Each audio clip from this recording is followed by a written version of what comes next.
H. Pickering, a member of the greatest generation, and a man who just celebrated his 65th wedding anniversary to my mother last August.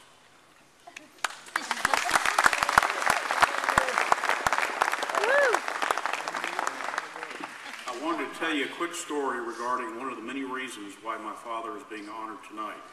As a typical baby boomer and Air Force brat, we traveled and lived all over the world. Obviously a great upbringing for myself and my two older sisters. But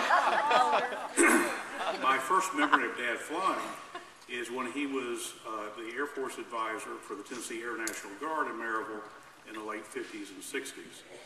I recall air shows at McGee Tyson in which he would fly the F-104 600 miles an hour, 50 foot above the runway, doing aerobatics and making sonic booms that thrilled the crowds. Actually, he was one of the first Air Force pilots to dead stick a 104 in and survive, no small feat, in a fighter jet nicknamed the Widowmaker. Fast forward to my college days, Dad had retired from the Air Force after 26 years and was now the chief pilot for the state of Tennessee, serving administrations of former governors Ellington, Dunn, and Blanton. As part of his duties, Dad would be called upon to fly lifeguard missions, which is a call sign given by ATC for emergency medical flights or flights dealing with life and death situations. Whether it be a Tennessean, such as a burn patient, he can be flown to a specialty hospital in another state, or flying somewhere to pick up an organ for transplant back in Tennessee. Dad made a number of these flights. Anyway, at the time, I was an aviation major at MTSU, living at home, and had just soloed in the Cessna 150.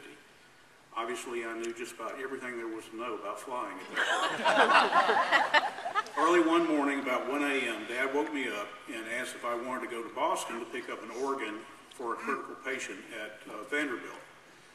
Knowing he might need a little expertise, I said, sure. We rushed to the airport in Nashville, got the state Learjet ready, and departed for Boston. All was fine until about 100 miles out when Boston Center called and stated the airport was closed, 0-0 conditions, heavy snow, winds gusting to 40 knots. What were our intentions?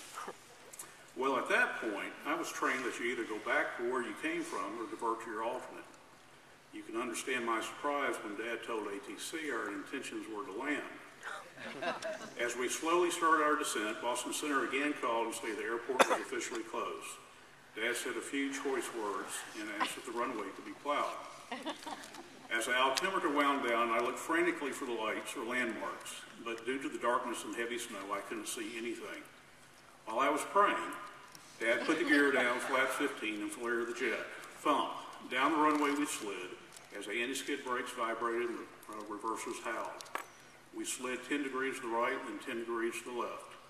As I looked out the window, still praying at that point, I could not even see the runway edge lights since the plow had covered them over with snow. We finally stopped at the end of the runway, and out of the corner of my eye, I saw a plow coming, escorted the Massachusetts Highway Patrol with the ambulance following. As I opened the Lear's clamshell door, snow blowing in, the paramedic handed me the styrofoam cooler and said, "We didn't think anybody could have made it in." I looked at him, white as a ghost, and said, "Not a big deal."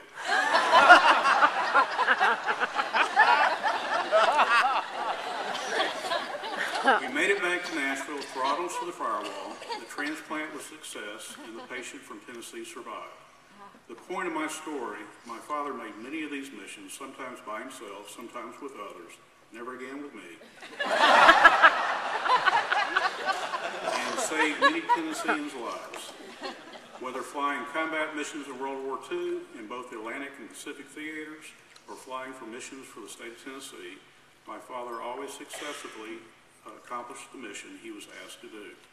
Therefore, I am proud to introduce the newest inductee to the Tennessee Aviation Hall of Fame, my father, Colonel Bill Pickering.